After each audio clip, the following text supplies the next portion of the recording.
And I just always loved music, and I just naturally drifted towards songwriting and conveying what I had. I think it's so beautiful to convey what you have to say through music. Well, this is about you and your journey in music. And I want to talk to you about all your new music coming out and how you got to where you are now. Of course. Sweet. I did read from, you're from Baltimore area? Mm-hmm. Talk to me about growing up there. Well, I didn't grow up in the prettiest part of Baltimore, but I had a pretty good experience. I feel like there are a lot of misinterpretations of Baltimore City, but I would say I was pretty lucky in my upbringing. It was pretty nice. Okay. Yeah. I mean, did you come from a musical household at all? No, I did not actually. I grew up pretty normal. I was pretty smart for the area that I grew up in. So I was lucky in that aspect. I had really great parents, a really great mom, who really guided me through that city. But yeah. Sorry. No worries. Okay. Well, so mom was obviously a good guidance for you in that aspect. But what about singing and stuff? You have an amazing voice. Was that something you realized early on? Yeah. So I've actually been singing my whole life, really, from as early as I can remember. I've just always had a naturally good singing voice, and I'd always participate in extracurricular activities in school, like the class plays, or when I was in high school, I joined a club called the Poetic Lyricists Club, which is where I discovered my love for songwriting. So, okay, so you would write song lyrics in this club or class? Wow. Yeah, it was a club. It was an after school club. It was called the Poetic Lyricists. The point of the club was for students to come and have a safe space to just share their verbal arts. You could do spoken word. They had rappers there, and it was really where I developed a love for songwriting because it helped me get through my emotions. Mm-hmm. Well, it's interesting. That's an interesting and a rad class to have at high school. I mean, to be able to go after school and really share because a lot of people will write stuff down or write lyrics down or poems down and never share them with anyone, right? I mean, to have a safe space to go there and actually show the work that you've been doing and what you've been working on. That's pretty impressive. I'm really grateful. I want to actually go back to my high school soon and visit and see what everybody's up to. That would be cool, right? You come back, you're like, look at what you've achieved so much, especially online. I mean, it's your TikTok account, even Instagram, all that stuff is amazing. You're doing such incredible things. Thank you. Thank you so much. Was it hard, showing up to those, after school, that club that you're in? Was it difficult the first few times you went in there to open up and show what you had been working on? I would imagine that being pretty scary. Yeah, definitely. I used to songwrite all the time, and my songs were they were not it. But I mean, it was well, who comes out the gate with a hit, Yeah, but I was still I became president of the club. Everybody loved me there. I feel like there's a certain level of authenticity in what I created, which drew people in, even though it wasn't the best writing itself. People heard me in it. So, yeah. Did you go up and sing what you had written down, or was it just kind of presenting poems or lyrics that way? No, I would go up there, ukulele in hand. Oh, wow. Yeah, and sing for everybody. The club would actually hold a concert every year in the auditorium. for everybody to just go up and, you know, display for the school what we had been working on. Was it something that happened during school? So like your whole peer group was watching you? No, it was an after school event. It was something you had to like buy tickets for and all Wow. that. Yeah. Yeah, That's it was cool pretty cool. too. Yeah, yeah. Well, when did you learn? Obviously, you play ukulele, and that's something that you play quite often on in your videos and on your stuff. When did you learn how to play that? And was that the first instrument you learned how to play? Yes, that was the first instrument I learned how to play. I learned to play the ukulele when I was like 16, Okay. 15 or 16. I picked it up because a lot of indie artists at the time, that was the instrument everybody was using and still is. And Yeah. and it's a pretty easy instrument to pick up. And those were the only two things I was worried about. So two and two came together and yeah. Like, yeah. I mean, in a sense of like learning how to play it, or like in weight, because it is it is easy to pick up that way and perform and walk around with, but like. Yeah. Or was it like the four strings that was kind of like, okay, I think this will be a little easier than a guitar? And Yeah. what and how did that? Yeah, go ahead. Sorry. No, you're good. I was just saying, yeah. I meant in terms of like learning to play the instrument. Right, right. And was it like self-taught, or how did you learn? I'm self-taught. Yeah. Like YouTube or Mhm. something? Did you go on and look Yeah. watch it? Yeah, DIY. okay. I am a DIY person. I do everything Wow. myself. Yeah. Okay. And with the ukulele, what drew you to that aside from, was it just the fact that a lot of indie artists at the time were using it and you like the sound of it, Yeah. or? I wish there was a more dynamic story to Mhm. why I decided to pick up specifically the ukulele, but it was really just um, that at first I wanted to pick up the saxophone, Really? but yeah, I tried picking up the violin, Okay. but the ukulele is really what stuck. So it's yeah. Mhm. Did you ever pursue the saxophone at all, or was it just like, oh, that'd be cool to play this? And I then, did not. I wish okay, I did. there's always time. There's always time to go Yeah, back and learn. of course, of course, Wow. of Okay, so course. you get the ukulele or you start playing at 16. Is that when you started to really form full songs and really be able to Yeah, write? Okay. And prior to yeah, that, just writing what melodies and lyrics? yeah. I'm sorry. Could you repeat that? I didn't really hear the Oh, last I part. just said prior to learning ukulele, you said you've been writing songs for a while. So before that, were you Mm. just writing lyrics and kind of melodies? Well, I kind of picked up before I started with the ukulele. Hmm. So I picked up the ukulele. I would like learn. I would do covers of songs, and then I went on to join Floetics and form myself as an artist. Got it. Mhm. What changed and what made you go from doing the covers to presenting your own songs? Um, I was a teenager and I had a lot of emotions, Okay. as teenagers do. And I just always loved music. And I just naturally drifted towards songwriting and conveying what I had. I think it's so beautiful to convey what you have to say through music. Mhm. So I stuck my toe in it and Just went from it there, grew. huh? Yeah, it grew gradually. Yeah. Okay. And from like high school, did you what did you do after you know had finished high school? So after high school, I actually took a break from music. I was going to go to college, Okay. but I college wasn't for me.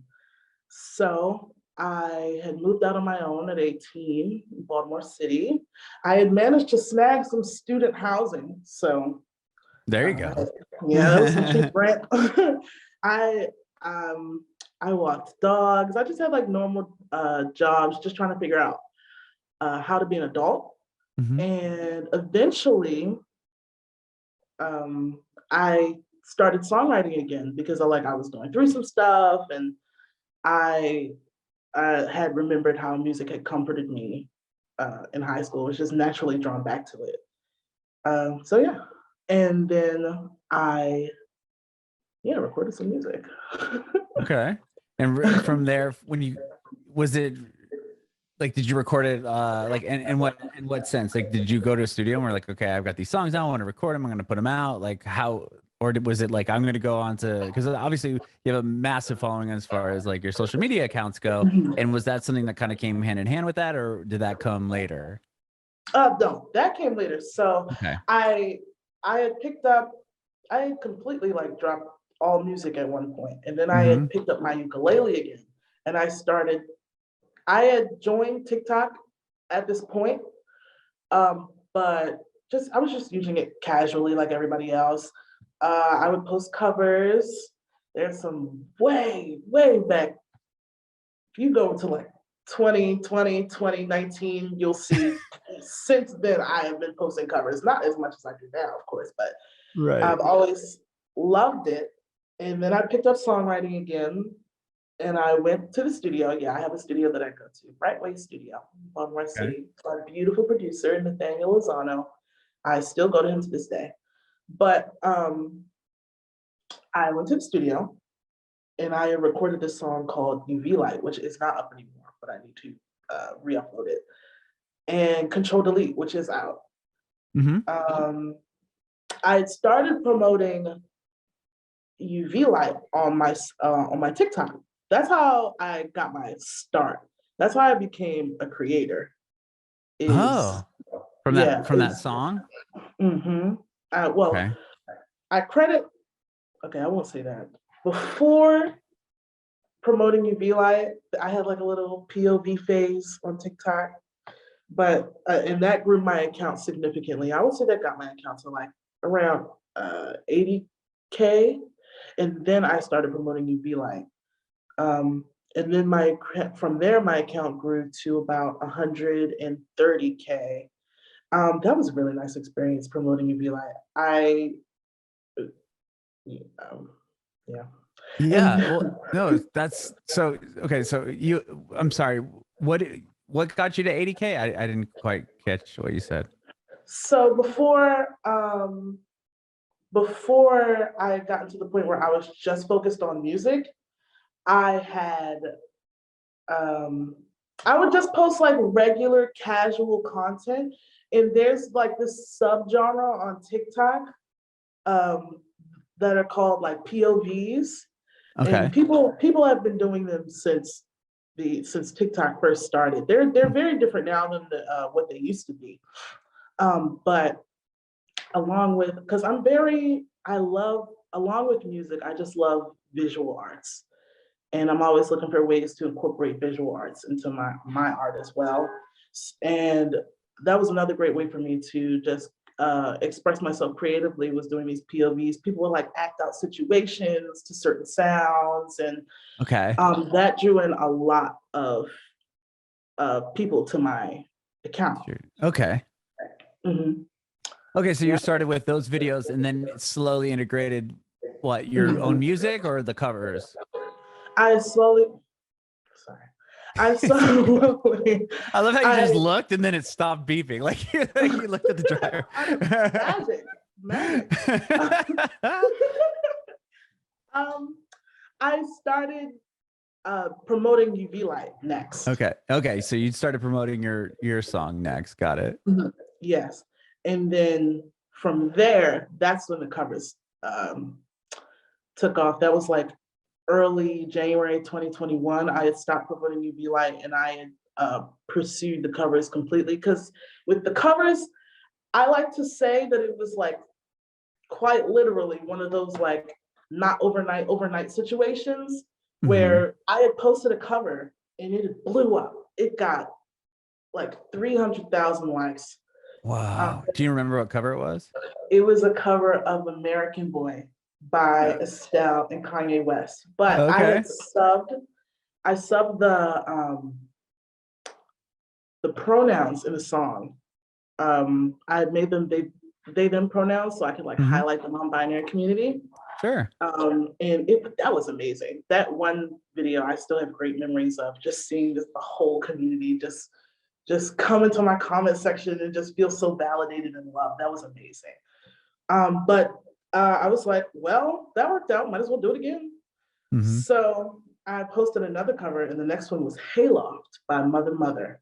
And I had gotten the same result, like the same amount of likes and everything. So from then on, I kept posting covers again and again every day. And it's got me to where I am now. I did that for a whole year, and I managed to curate an audience of almost 5 million followers. That is so amazing. That is Yes. so amazing. Thank I mean, I you. would like it must have within a year's time of to have nearly 5 million followers on there. Like, I mean, you must have been gaining thousands upon thousands of followers every single day. I used to like when I first started, I used to like keep track of how many followers I gained a week. And at one point, for a while, I had gained like 100,000 followers a week. That is insane. Yeah, it was crazy. It was like once I got on people's For You page, people were like, hold on now. And yeah, it's just I'm just eternally grateful for it. Yeah. Well, then when that starts happening, I mean, how does that change your life in the everyday sense? Well, so when it first started happening, I was actually working as a manager at a 9 to 5, this restaurant back home.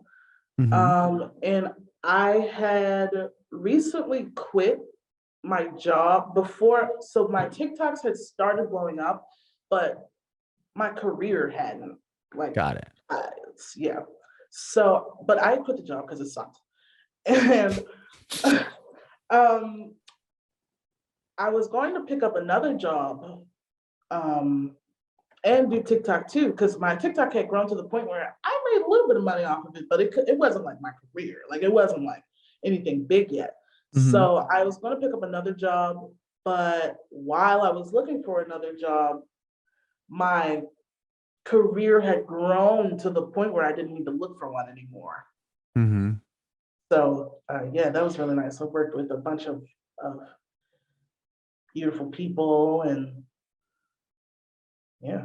Yeah, well, like once that starts to, I'm just curious because once that starts happening and like your followers are going up and like you're getting all this traction, are people like reaching out to you at this point? Like, hey, like, look, you got something Yeah. going on here. Like, let's work together. And then what does that look like? And how do you kind of pick and, kind of Right. sift through the noise of who's actually there to help you and who isn't? Of course. So oh my gosh, I remember when I put my my business email in my account bio for the first time. I used to love checking my business email every day. It started with like smaller brands, um, but eventually, as my account grew, I started like bringing in bigger people. Like I've worked with Procter and Gamble. I worked with Procter and Gamble pretty early on in my career, Wow. but yeah, I think they kind of caught on to what was going on before everybody else did. Because I Mm-hmm. worked with them around like March of last year, and post I hadn't started until January of that year. But yeah, for the most part, people will reach out to me through my business email Okay. around the time. Yeah. And wow. And then from there, I mean, obviously you just kept, yeah, your account kept growing. You're still putting up covers to this day and Mhm. still doing that.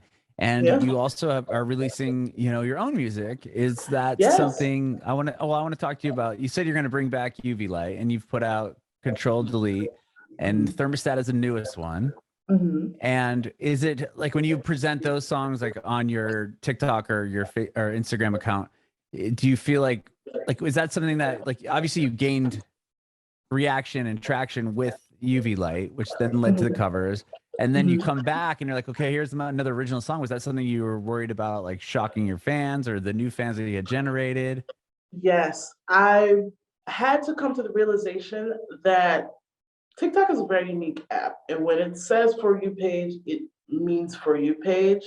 It won't, it doesn't push it pushes a certain type of content onto certain For You pages. So the people who are fans of my covers are not always going to be the same people who are fans of my original music. So I'm honestly still, I've gotten to the point where it's time to figure out the algorithm on my original music itself. But I feel as though those are like two different entities.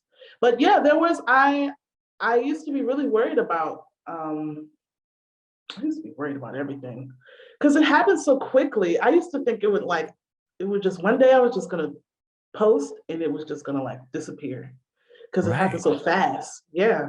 But yeah, I had to learn that wasn't the case with the original music. Yeah, I'm rambling. I'm sorry. No, it's okay. It's okay. Yeah, it's just I can imagine that being difficult because, but like you said, it is kind of split up, right? I mean, especially TikTok, because TikTok, a lot of people are mainly focused on that For You page, aren't they? I mean, they're not really going over to who they're following, and I mean, I'm sure some people are, but it's what really matters is if you make it onto that For You page. But I guess, Yeah. like you said, how the algorithm works. If you're doing covers and then you're not doing a cover, they might not throw you in front of the same group of people that you usually would get put in front of. Of course, yeah. Yeah, Yeah, that's I'm interesting how that definitely, algorithm works and trying to crack that code. oh my gosh. When I first started, I used to be so I was like a fiend for trying to figure out the algorithm and and like figure out what worked and what didn't and why things didn't work. I still am. It's just I'm used to it now. Mm-hmm. But yeah, I'm excited to figure out. Of course, I had a better idea. I've been doing it for a while now, but I'm excited to figure out the algorithm for some upcoming releases. And I've started to expand my content to things other than like just me singing, like just some things to like show my personality. And I'm excited to implement new content for my new music. Okay. I guess is what I'm trying to say. Yeah, that's exciting. That is Yeah. exciting. Well, tell me Yeah. about Thermostat. Was this a song that was, or the songs that are coming out, were those written recently enough? Like, or like how long have you been singing on those songs? So the songs that I'm planning to come out with, I'm actually in the process of writing them now. Mm-hmm. I'm planning on going in March back home to Maryland to record some stuff. And I want to have, I'm planning to release a lead single because I'm planning on doing like an entire project before the year is out. I want to Okay. start performing live shows in New York now, so it's a bit more accessible to me. Mm-hmm. But I, yeah, that's the plan for right now. Okay. To To go get record things some more going. songs and get some stuff out and play some live shows. Yeah, I have a better idea. I've started expanding like the what am I trying to say? My audience. I've Mm-hmm. started besides like people wanting to hear me sing, I've started posting things about body positivity. I started posting like more about myself, my insecurities, things I like. And I'm planning on implementing my new music into the new content that I have introduced my following to. Okay. Well, that must So, have been another difficult step to do to be that vulnerable, especially with yeah. 5 Oh, yeah. million eyes on you. I mean, yeah, everybody's always like, oh, how do you do that? I never really thought about it. For me, it was easy.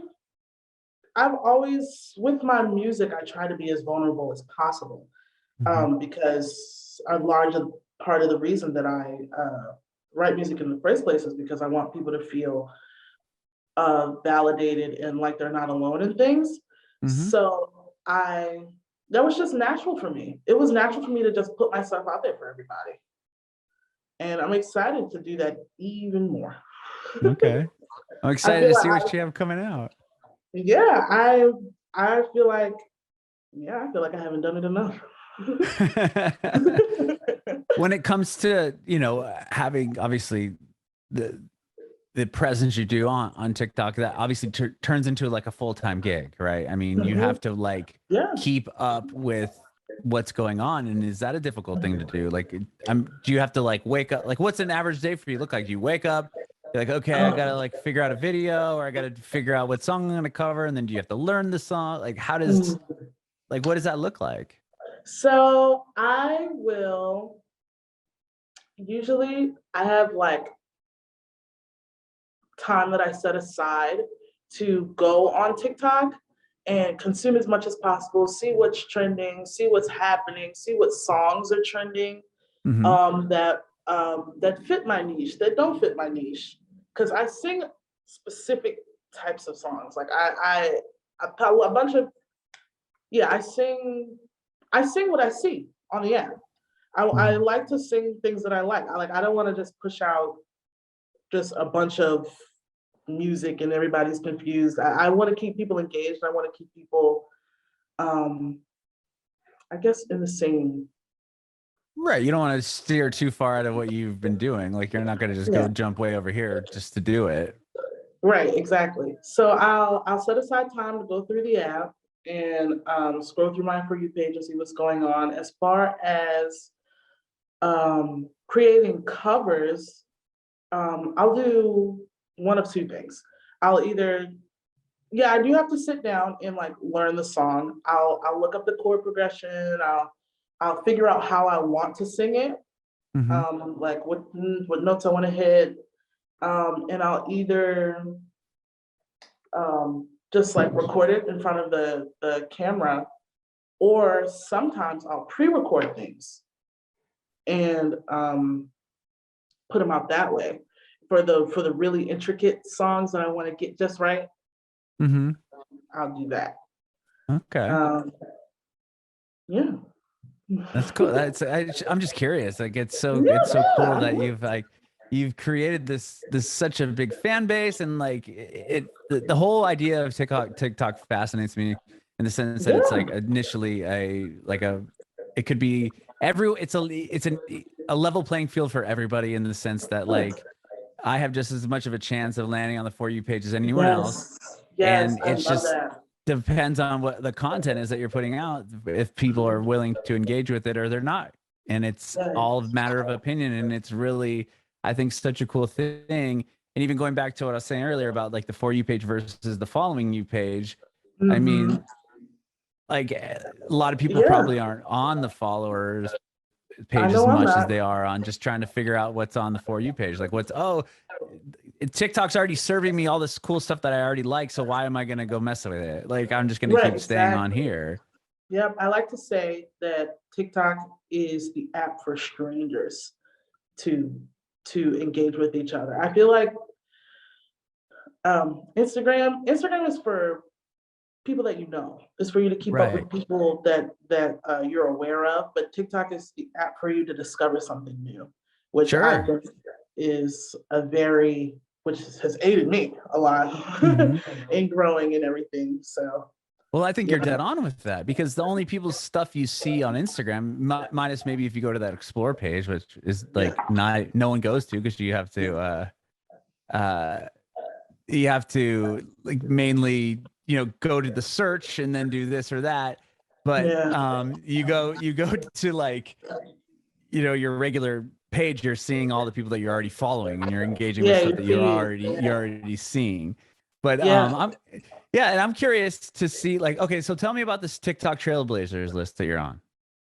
Oh yeah, TikTok reached out to me to be a part of the TikTok Trailblazer list. A lot of people haven't heard about it. I had heard about it before because TikTok has a program for Black creators in general, and they do it every year. I was gonna say, I remember them doing something last year, but I didn't nobody ever like I didn't have a cool conversation like this to have with somebody to like really learn about it. Of course, And just know it's on a banner. I'm like, oh, that's awesome. They're doing that. Yeah, they don't really like, I guess they don't really try to push it too much, but they reached out to me. I was so like, it's like, what? They reached out to me and they were like, a bunch of people have like brought to our attention that your account is like one worth noting. So I had to apply for it. And I sent them all my information, and then yeah, I got the email that they wanted me to be a part of it. Yeah, it's pretty cool. There's 12 of us. I've gotten to meet some great creators, some that I already knew about, some that I recently discovered because of it. And yeah, it's just been a cool thing to be a part of. And can you tell me a little bit more, like what does it entail to be part of the TikTok Trailblazers? They have us. What have we done? We've done so much. How do we start? We had they have us make a lot of content for their socials. Mhm. They that's pretty much for the most part what we've been doing. We've been making content for like the TikTok Instagram account, and they had I know for the introduction video we did, they had that as a banner ad on TikTok. So when you first open the app, you see like all of our faces in this one video. It was really cool. That is awesome. Yeah, that probably was drew even more people to you, right? Yeah. I commented on the video, and a lot of my followers had seen the comment and engaged with it. Yeah, it was pretty cool. Wow. That was really cool for me because those banner ads, they're pretty penny. I bet. So I was honored to be a part of that. Yeah, people were like adding me, and oh, look. I'm like, guys, I know. That is so cool. And with that, like, are you collaborating directly with the other people that are involved, or do you guys, or they'll send the video out or send a prompt out and say, okay, and then Mega, you're gonna do, we want you to try to do this, and so and so is gonna do this. Yeah, they'll send prompts out. So okay. Yeah, they had us do a whole bunch of them. They had us do one where like we had to write a love letter to another Black creator that like to highlight, and they had us do one where like they had us do one. It was like you had to like do an intro, like you were in a Black sitcom like theme song. What am I trying to say? Like, I don't know how to explain it. Like you had to like come out of the door and act like you were like in a show, like in a TV show or something. Like, okay. Yeah. Yeah. Do you get to come up with your own content? They just say, okay, what you're gonna do is you're gonna open the door and now you're on the sitcom. Go. Yeah. For the most part, yeah, they'll give us prompts and things to do. Was that fun to try to do? I mean, that might, especially if you weren't like an improv, like a, improv comedian or improv person. Was that hard? I mean, you're coming off as like you're like, I do songs and I write songs, and then they're like, here's this prompt. Yeah, there's nothing to do with music. Yeah, it was pretty cool. I'm pretty creative. I love challenging myself. So yeah, it's fun. That's cool. Is it going to go through the end of the month, or how are they going to carry it on, or how does this work? It ends when Black History Month is over. Okay. Wow, what an honor to be a part of that. Yeah, they have us on a billboard in downtown LA. Wow. Yeah, I need to get some picture of it. Oh, I was gonna say, you hadn't had a chance to see it. Well, you said you're in New York. Oh yeah, I'm in New York. But they didn't put it in New York. That's no. Okay. But still, LA. I mean, that's huge. That's so crazy. You're on a billboard. Yeah, I wanted to go see it, but I didn't get a chance to. But still, I mean, you were on it. I mean, that's pretty. I mean, what a huge accomplishment. Amazing. Yeah, I can't believe it. That's so amazing. And they need to, well, the one thing when they next respond to you, you need to say, unless I'm mistaken, your account isn't verified on TikTok. No, it is not. It is not So verified. who do we have to call right now and figure this out? I have been talking. I brought it up. I've been talking to my contacts, like the people who I've been involved with the Trailblazer program, to get that thing and make that happen. It needs to happen. I mean, how many more million followers do you need for them to verify your account? Yeah, true. True. Very true. My followers are asking all the time, what's going on? But I think if you make noise on there, then yeah, they'll do it, because I interviewed a guy like last year, and he didn't have a verified account, and he's a singer, but he's also does voiceovers on like a really popular animated television show. And he was going off about how he's not verified on Instagram, and then was like posting about how he's not verified. And literally like a week later, he posts, "Oh, got verified on Instagram."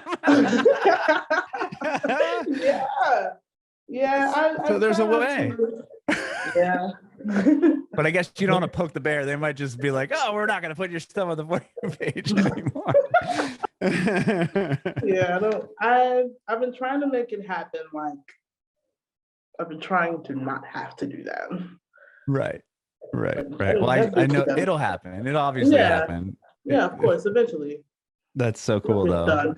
Yeah.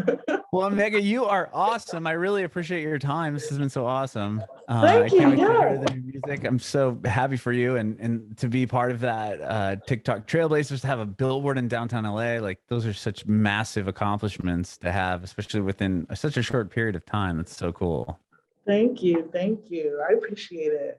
I have one more question for you. I want to know if you have any advice for aspiring artists.